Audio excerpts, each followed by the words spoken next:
A very good morning, children. Welcome back to today's class, session number 73. Science, session number 73.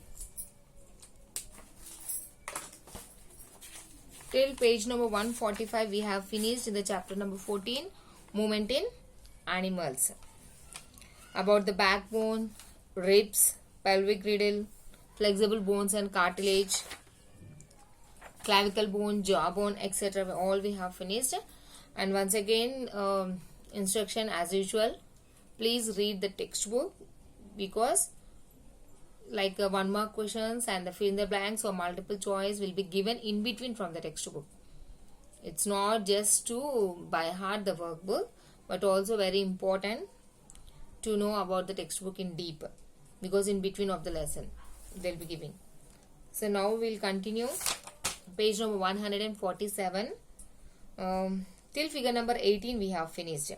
Ball and socket joint, as we have learned that it is present here in the shoulder, ball and socket joint. Next about the we have learned about the hinge joint. About the hinge joint we have learned, like doors, we are in the same way at the elbow we are having the hinge joint, only one side it can bend, other opposite direction it cannot bend. And about the backbone, it acts like a spring, and the vertebrae are also they are flexible. So in this way we have learned up to here. And the neck joint, today we are going to continue our lesson from the neck joint. Neck joint is different from both the hinge joint and the ball and socket joint. This joint helps us to move our head up and down and side to side. So this neck joint is different from the hinge joint and the ball and socket joint. What is the difference between here? Hinge joint will move in only one direction, whereas this neck joint will help us to move our head up and down and side to side. But we cannot rotate our head totally. So we cannot rotate our head totally, just up to side we can rotate, but back we cannot rotate. Neck joint is a type of joint called pivotal joint. So this type of joint is called as pivotal joint. This is also a very important point, ma. Neck joint is also called as dash. Then you have to write like a pivotal joint. Next about the fixed joint. Some joints between our bones in our head can't move. Such joints are called fixed joint. So some joints that are present in our head cannot move. So these type of joints are called as fixed joint. These joints are fused and seem to be a single bone in the skull. So in skull there are different bones, but they are fused together. That means they have joined together and they appear like a single bone. మనకు చూడడానికి only single bone లా కనిపిస్తుంటాయి. When you open your mouth, you can move your lower jaw. When I am talking with you, when I am reading the lesson, what is happening? Only the lower jaw is moving. Can you move the upper jaw as well? You hold the lower jaw and move the upper jaw? No, only lower jaw is having movement. Upper jaw we cannot move. So this joint is called as fixed joint. Here this is joined as we have studied. Here it is joined, and this joint is called as a fixed joint. So till now about the joints we have finished. Pivotal joint, fixed joint, hinge joint, ball and socket joint, pelvic and girdle, it is there, no? So all these joints are very important for you in further classes also. Now about the movements in other animals.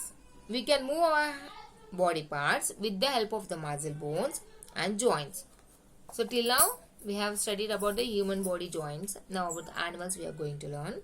And how is that we are able to move our body parts? Till now we have listened, no? So what is that we have understood? We have understood that our bones and muscles help our body in all the movements. Do all animals have these parts like us? Let us study. Do the animals also having same types of muscles and joints? Let us see how animals move from one place to another. Fill your observations in the letters too. So you have to observe the animals. Cow. Many of the times we have observed the cow, no? Cow. Which body part is used for moving? Legs. Cow move with the help of the legs. How does the animal move? It walks. Next, human. Which body part of the human is help for moving? For the movement, which body is that we are using? We are using our legs. And how does we move? We walk, we jump. Next, snake.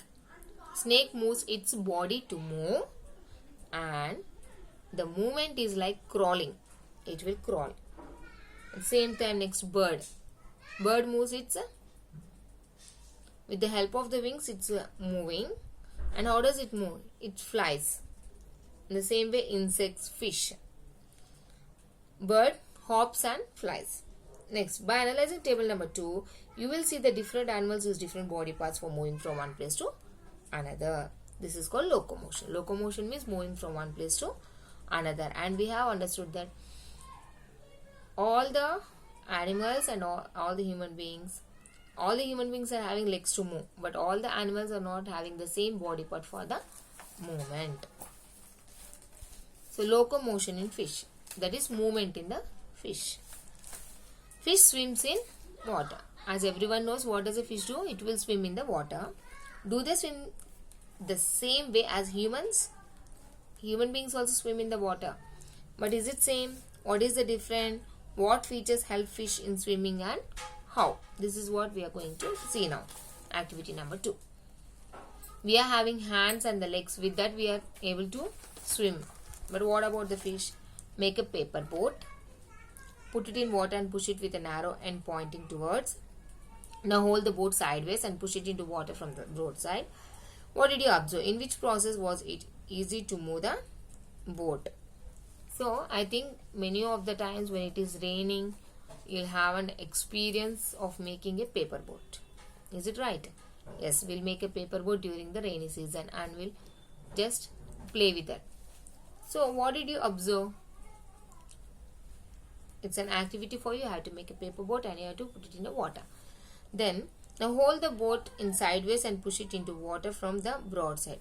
In 2 directions you have to push. That is from one end in an arrow and other in a broadside. So in which figure number A and B, in which process was it easy to move the boat? Obviously it is in the A. The body of the fish is streamlined. The shape is in such that it allows the fish to move in water easily. So here in figure number A, it is easy to move a boat, not in figure number B, because the waves, when the waves are in the opposite direction, the boat cannot move further. And when in opposite direction, while human beings swimming, what does we do? The opposite, the water that is coming in the opposite direction, with the help of the hands, we'll push it and we'll go front. Then it will be easy for us. So in the same way, even the boat also, when it is in a narrow direction, it will move easily. The body of the fish is streamlined. The shape is such that it allows the fish to move in water easily. So it depends upon the shape. Even the body of the fish is like boat shape. That is the reason it is moving easily in the water, and the body of the fish is streamlined. The skeleton of the fish is covered with strong muscles.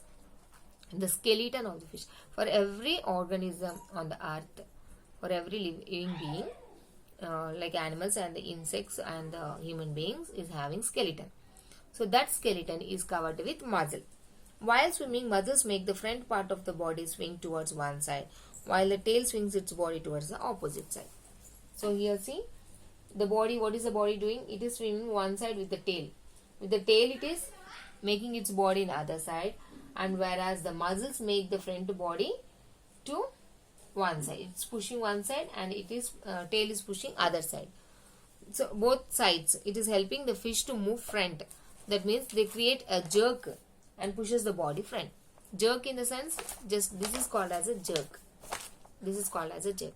So suppose this is the fish. What is doing? The front body part is moving in a front direction, whereas the tail, it is pushing the water in opposite direction. Then it will be easy for a fish to move in front. So a series of such jerks help the fish swim forward. So what does we do with our hands? Here the fish is doing with its front body as well as the tail. So by this they will create a jerk, and these jerks will help a fish to move in front. The tail fins also aid in this movement. So the tail also plays an important role while swimming in the water. So this is about the tail. Next, locomotion in birds. Figure number 22, you can see the skeleton of a bird. Yes, this is the skeleton of a bird. Birds fly in the air and walk on the ground. Birds can fly because their bodies are well suited for flying. So birds, what the birds do? They'll fly in the air and they'll walk on the ground. Both the locomotion is present in the birds. Birds can fly because their bodies are well suited in flying. Why only the birds fly in the air? Not like human beings and all. Because the bird's body is suitable for flying. Their bones are hollow and light. So the bones are light in weight. That is the main reason. And they are hollow. The bones of the hind limbs are typical for walking and perching. So the bones of the hind limbs are typical for walking and perching. The hind limbs mean here they are having wings as well as the limbs. These limbs are having typical for walking and the bones are like such a way that they'll help in the walking and perching. Bony parts of the four limbs are modified to hold muscles of flight, which is used to move the wings up and down. So here the limbs are holding the here the limbs are modified to hold the muscles. The wings are having the muscles, no? So these limbs will hold the muscles and help the body to help the wings to move up and down. Next, so the limbs are attached. Here this is the limbs, no? And suppose this is the wings. Here the muzzle is attached. These limbs are holding the muscles. When they are holding, the wings are moving up and down. In this way, the hind limbs also help in the flying the birds. Next, activity number 13. Observe hen and sparrow. How do they move? Write your findings about similarity, dissimilarity in your notebook. So you have to observe the hen and the sparrow. How does the hen move? How does the sparrow move? And what are the similarities and dissimilarities? This is a homework for you today. It is there in your workbook. Don't worry. Just take it out and write. Next, locomotion in snake. Snakes have a long backbone and several muscles. Usually the snake's body curves into many loops. Each loop of the snake gives it forward push by pressing against the ground. This helps the snake move forward very fast. There are other ways in which snakes move. Try to find about them, collect those pictures, information and display. So what is the snake having? It is having a long backbone and with several muscles. So it is having muscles. And so usually the snake body curves into loops. It is not giving any jerks. It is forming a loops. Loops in the sense like this. These are called as loops. So with the help of these loops, it's pushing its body in front and it's helping in the movement. Next, locomotion in snail. Snail, do you see the snail in a garden?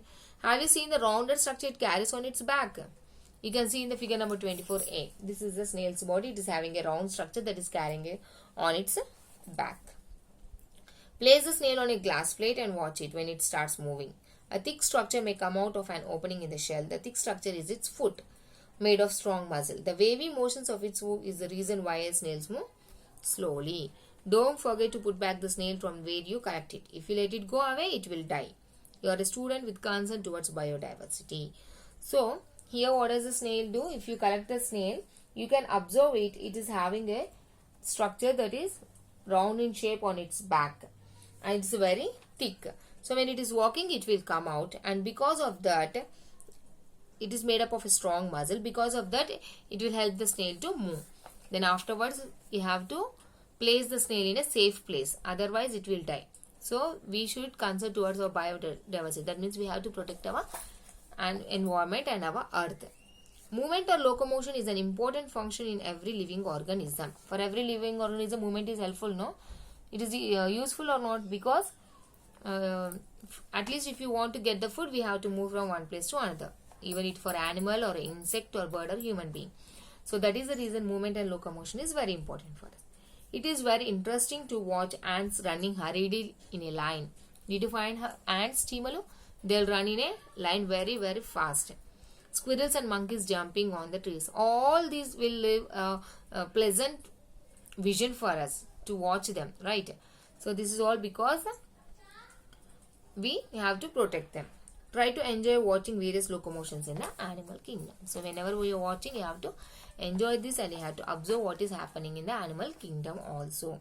So your homework is to write this question and answer, hen and sparrow similarity and dissimilarity, as well as fill up the table number 2. Page number 148. Already I have told you the answers also. So this is all for today, children. Thank you.